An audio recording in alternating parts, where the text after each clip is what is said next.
అందరికీ నమస్కారం అండి. మీకు ఒక బ్యాడ్ న్యూస్ చెప్పాలి. ఎందుకంటే ఒక తుఫాను కారణంగా 50 మంది చనిపోయారు. 25 మంది గల్లంతయ్యారు. కొన్ని వందలు ఇల్లులు ధ్వంసమయ్యాయి.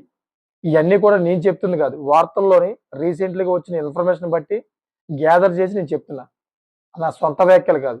అయితే మీకు బ్యాడ్ న్యూస్‌ని ఎందుకు చెప్తున్నానంటే ఒక కారణం ఉంది.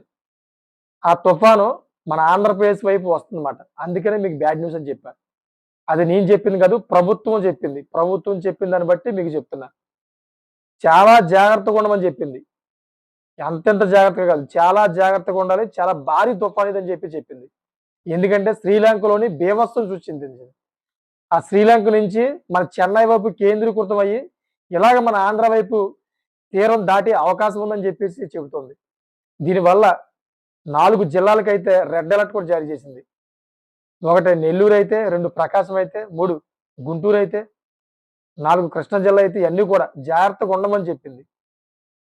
మనకేందో తెలియట్లేదు. ప్రతి వారానికి ఒకసారి ఈ తుఫాన్ల బెడదైతే ఎక్కువైపోయింది. పాపం చాలా మంది ప్రజలు, రైతులు, ఉద్యోగస్తులు ఎన్నో రకరకాల పనులు చేసుకునే వాళ్ళందరూ కూడా తీవ్ర నష్టంగా పోతున్నారు ఈ తుఫాను వల్ల. నాకు తెలిసిన ఇన్ఫర్మేషన్ చెప్పాను ఫ్రెండ్స్. మీరు తగు జాగ్రత్తలు తీసుకోండి. ఒకవేళ ఈ తుఫాను ఎఫెక్ట్ చేస్తే గనక ముందుగానే జాగ్రత్త పడండి. నష్టపోరమాట. Thank for watching friends.